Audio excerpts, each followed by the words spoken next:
the word weary is an understatement. I was in a battle every single day. Hey everyone, this is Yvette Hampton, and welcome back to the Schoolhouse Rocked Podcast, and welcome back to part of our Meet the Cast lineup. I am back today with Aby Rinella. I'm so glad to have you back with me, Aby. Hi. I am so happy to be here. Hello. Well, we are excited because the last 2 days I have shared my testimony and the things that God has done in my life. Some of the things I wish I had so much more time because there's so many details and it's so hard to not get really deep into the nitty gritty of all the details of things.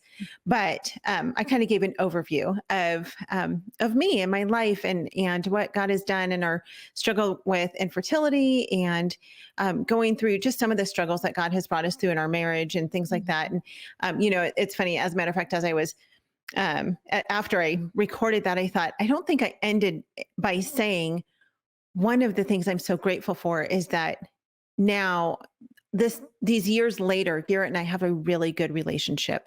And I'm so thankful that we stuck it out. Oh, for sure. Yeah, Because too many people pull the plug and they don't get the fruit of all those right. beginning hardships. Yes. And I understand it. I really do. I understand why people often want to just throw in the towel and just say, this is too hard. Right. But I've often thought, it's going to be just as hard with someone else. Like why, Totally. what we have some friends actually who he would always say, the grass is always greener when you water it Yeah. instead of the grass is always greener on the other side. And it's true. God is faithful. And if we stick with the covenant that we made with him, God does amazing things through it. And so I'm so glad to be on this side of it. And, Yes. and I'm even thankful for the struggles that we went through. But anyway, we are really excited to hear from you, Aby, and just hear what God has done in your life and some of the struggles and hardships you've been through. There's a lot of stuff that I don't even know about you. It's really funny, as we talked about before. We always seems like are discovering funny things about each other that we didn't know Totally. before, Totally. like breaking it down and stuff Totally. like that. So really quickly though, before you jump into your testimony, I want to share again, if you guys missed it in the first 2 episodes, that Aby and I are going to be together at the HSLDA Leadership Conference, and we want to meet you. We have looked at our schedule. We've set aside an hour. It's as much as we could get, but we would really love to meet you. If you live anywhere near Hebron, Kentucky, we are going to be together. We're going to be there on Thursday, September 23rd.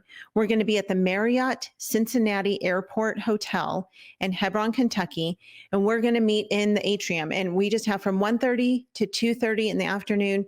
But if you're within driving distance of there and you can come and meet us, we would absolutely love to just hug you and just get to know you personally. That would be super fun for us. And so let us know. We have a form in the show notes of this episode that you can fill out, and it's not to sign up. It doesn't cost anything, just so that we have an idea if anyone's actually going to be able to show up and meet us there. I know it's on a weekday, so if you need to bring your kids with you, feel free to do that. But we would love to meet you. So Yeah, we love kids. Bring your we kids. do. That's the beauty of what we get to do is you get to bring your kids. Go on a field trip to the Yes. hotel. You can ride the elevator, I bet, for free. Right. I mean, my kids would love to do that. We That's don't have fun. elevators around here. That is super fun. So let us reiterate, you're not signing up like this is some incredible thing. We just need to know if we're going to be by ourselves or not. Because if we're going to Right. be by ourselves, we'll probably go get a cup of coffee. But what we'd really love is to meet you guys. So please let us know if you're going to be there because then we'll be there. Yep. Sounds great. We'll put details in the show notes for that. Yay. But Aby, let's jump Yes. into this. Tell us Okay. about Aby Rinella. Well, when you said let's share our testimonies, I'm like, wow, that's a lot. Like the older you get, the more testimony you have of God's goodness in your life. And I could talk about God's goodness in my life forever, but I thought I would take us way back into the dark ages when I was in school. And this is actually a part of my testimony I very, very rarely share because I feel like just with what I do and my season of life, I share more, marriage testimony, which we'll get into that, or my testimony about why I homeschool but I thought I would take us way back to who I was as a kid. And when I was a little girl, I was, here you go, parents. I was a strong-willed child. At least that's what I hear from my parents. I was a pretty strong-willed kid, a pretty outspoken child. And I had a normal childhood. I had neighborhood friends, school friends, the whole thing. Everything was really normal in my childhood, an incredible family. My mom and dad married solid. They're to this day married 50 some years. Um, and then when I got into middle school, I feel like in middle school, everything changes. Like, no longer can you just play with any kid on the street that happens to have a baby doll, or wants to ride a bike with you. I feel like in middle school, it felt for me that kids stopped being kids and everybody just started to try to find themselves and figure out who they were. And um, that's when I really found, well, let me back. So when I was a kid, I knew the Bible. I knew Bible stories. I had gone to incredible camps. Um, so I've always known of God, and I've never doubted or believed that the Bible was true. But you come to a certain point where you go from knowing of God to knowing God. And Mhm. so in middle school, when everybody was kind of trying to figure out who they were and find themselves, that's really when I found myself in the Lord. It's really when I found God. And um, my relationship with Him just, it was incredible. But because of that, I felt very like loneliness set in. I literally cannot think of one other person that I grew up with in middle school that was a Christian. There was one gal that we didn't really hang out with socially that was a believer, but I mean, there were not Christians where I grew up in the public school. They didn't exist. Or I at least didn't know them. And so the closer that I got to the Lord, the lonelier I felt that I got. But the neat thing about that is it led me to this deep, like the Lord just called me. It led me to this deep relationship with God. I just poured myself into the word. I poured myself into prayer. I mean, I would spend hours in God's word and in prayer in the evenings, which is really, really rare for a middle schooler, Yeah. actually.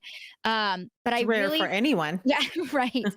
But I just felt like I had this hunger for God, and I think a lot of it is because at that age you just have a hunger for relationship and acceptance, and because of my walk with God, the only one that I could have a really genuine relationship with was God himself and just the acceptance of the Lord. So I couldn't get enough of God. And I grew deeper and deeper in that relationship, but I grew lonelier and lonelier. And even though I was surrounded by people constantly, into my high school years, it wasn't that I was a loner. I mean, I had friends around me all the time. I was like runner up for prom queen. I was invited to every party. I had a very active social life, but I happened to be so unbelievably lonely because I was walking my walk alone. So because I was a strong-willed child, I grew into a strong-willed teen. Um, and that played out in a lot of ways where one time in high school during our science class, our high school teacher we it was test day and it was on Darwinism, it was on evolution. And I sat down with the test and I'm looking at these bubbles and it just arose in me. I just couldn't, and I stood up in class and I said, "Excuse me, Mr. Barnes, um, this stuff isn't true." And everybody looked at me. And I think your normal high school kid would wanna, like, crawl into a hole in the back of the room, but I really didn't. Like, that just wasn't it's not who I am. I was Sure. like, "There's, like, 20 kids in this class that you're lying to, and now you're asking us to write this stuff down?" And, I know I need to pass this class because I know my parents are going to be really mad if I fail. So I'm going to sit down and I'm going to fill in the bubbles. But what you need to know is that I'm filling in the bubbles that I know that you want me to fill in, but they're not true. So I'm going to write an F next to each of these bubbles that stands for false so that you know that I know that this is all a bunch of bogus hocus pocus because it's just not true. And Mr. Barnes, by the grace of God, he didn't hate me. And he said, "All right, Abby. Yeah, yeah, yeah. Like we've been around this block before."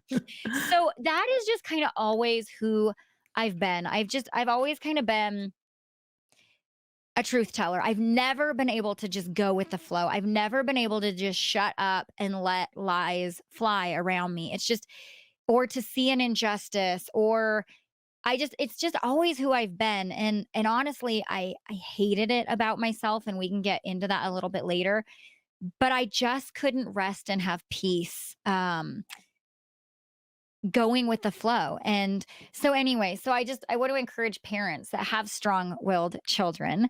God made them that way. And honestly, in the world that we live in today, your child's strong will is going to be one of their greatest assets. They are going to be so blessed and benefit so very much from that strong will. So don't try to break that strong will. Instead, help them bring it under the Lord's authority and guide it in a good direction, because kids these days, kids when I went to school, we needed strong wills or Yeah. we'd get destroyed. Yeah. We still do today. Let's take a Yes. quick break. We'll be right back. Continue doing what you're doing. Don't give up, because I do believe that homeschool moms are America's greatest heroes.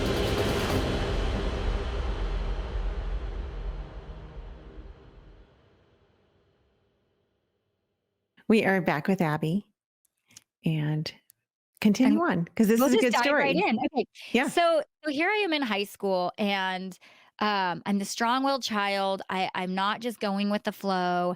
I'm not caving into peer pressure. I never did. I always stood. And it's funny because, like I said, I still had a lot of friends. I still ran, but they just all knew this about me. It wasn't a big deal. It's how I was. They knew I wasn't gonna do all the things that everybody was doing. They knew that I had a relationship with God. They didn't know God, but they knew that I was this religious is what they thought person. Um, but I still had all these friends. And what's hard is okay, so I was how in high school you have yearbook and they have like Yeah. most likely to succeed and most likely to be a whatever. Right. Um, okay, so I got most stubborn. Oh I gosh. kid you not. Like I didn't even know that was a thing. But the yearbook came out. I'm like, what? All my whole class voted me on most stubborn. Oh my goodness. And I think when I look back, I'm like, that is my strong will. That's because Yeah. I stood in science class and said, I'm not going to do it. And everybody's like, just sit down, shut up and do it. And I'm like, I just can't. I can't. It's not truth. Like, and then I just always said, but if you knew the God that I know, you couldn't do it. I can't break God's heart by buying into a lie.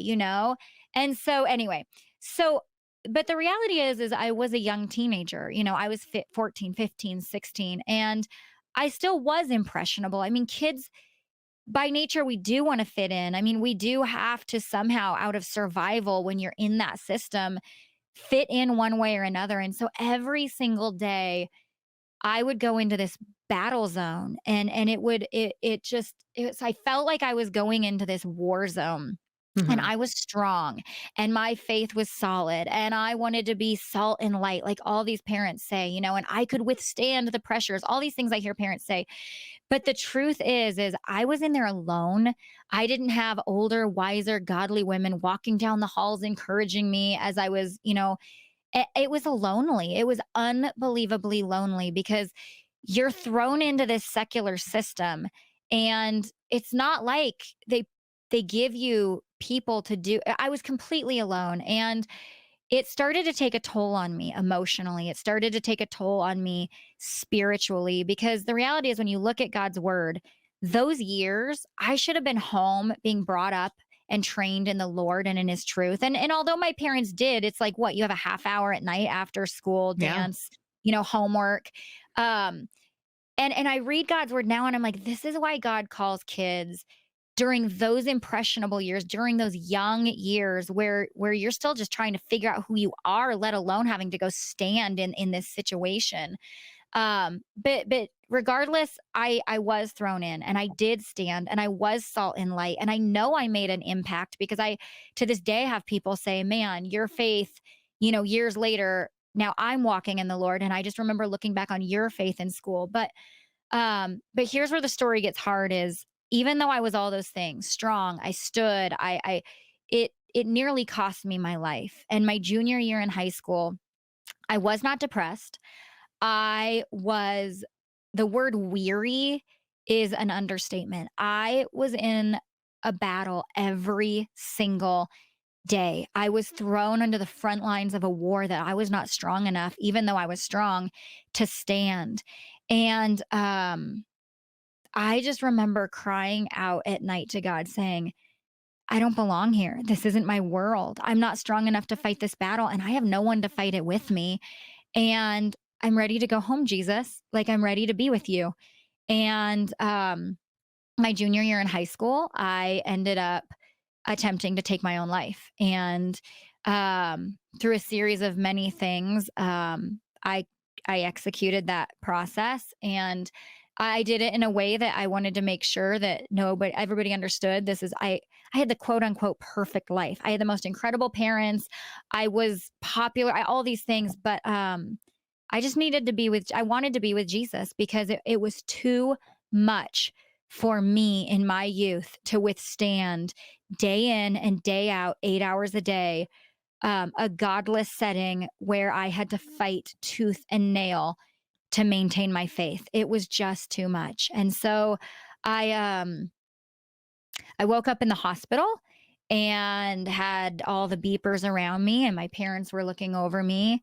And there are very few times I've heard the Lord audibly. And that day I heard him say, I have you here for a reason, and it's not your time. I'm not bringing you home yet. And that was the day I really surrendered and realized we're in it for the long haul, you know? But I was still a kid. I was a junior in high school. And so I clung to the Lord for the next 2 years. And it was hard. I still to this day shudder when I think of children in the schools. And it's not because the schools were horrible for me. They weren't. I was never bullied. I don't know what that was like. I got incredible grades. I was respected by my teachers. I had amazing friends. It's because I was a Christian and I wanted with everything in me to walk out my faith.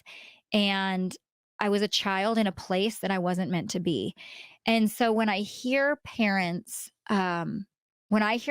say, you know, my kid can handle the schools. My kid is rooted in the word. My kid is salt and light. My kid is so strong. They're not influenced. I just feel this pit in my stomach because I felt like they were describing me. Yeah. And yet I know what that kid is feeling. And, you know, I never expressed it to my parents, and I would bet most of these kids wouldn't because I didn't want my parents. Sure. I didn't even understand. I was too young to even cognitively wrap my head around what I'm telling you now. You know, Right. all I knew is that I was too weary. I was too tired, and I just couldn't do it anymore. So if there's any parents that are listening to this that feel like, you know, my kids can handle it. You know, my kids are every night at home, we're doing devotions and we're in church on the weekends and they go to amazing camps. The truth is that it doesn't matter. It doesn't matter because it's not what God designed. God didn't design your child to be on the front lines of the battle every single day by themselves as a child. Jesus himself, when he was a child, was home with his parents. He didn't go into ministry till he was in his 30s. And Jesus himself didn't go it alone. He was surrounded by people. And when you're a Christian in the public schools, you are alone, and it is lonely, and it's a fight and a battle that you haven't been prepared for. And so, you know, it almost cost me my life. And they basically told my parents, make arrangements. She's not coming out of this. And then it was only but a miracle Wow. that I walked away from the hospital weeks later. And here I am today. And did God use it for good? Absolutely. He absolutely used it for good. And so before we go to another break, I want to say another thing that I wrestled with as I was young, and we can talk a little bit more of how God used this as an adult, but I hated the way God made me. I hated that I was outspoken. I hated that I would stand up and speak when everybody else could just quietly do what they were told, even though they knew it was wrong. You know, I hated that I would see something wrong and not be able to just go with the flow. I cried out to God constantly that he would change me, that I would be that quiet girl in the corner that would just fill out the bubbles, not have to, you know, share my faith with everybody. And I prayed for him to change me over and over and over. And he never did. He never did. To this day, he hasn't changed me. And then when we come back from a break, I can tell you a little bit about what he did with all of that and who I am. Well, let's leave that as a cliffhanger. We are out of time for this episode, but we're going to come back tomorrow and hear the rest of your story. Aby, thank you for sharing with us. Thank you for just being open and honest about what God has done. You know, when we go through difficult times, if we don't use those somehow for his glory, it almost just seems pointless. Right. And so I'm grateful that you are willing to be open and honest and vulnerable with our audience about this. So we'll be back with you guys again tomorrow to hear the rest of Aby's story. Thank you for joining us. Please share this with a friend, and please leave a review on iTunes. We would really appreciate it if you did that. Have a great afternoon, and we'll see you back tomorrow. Bye.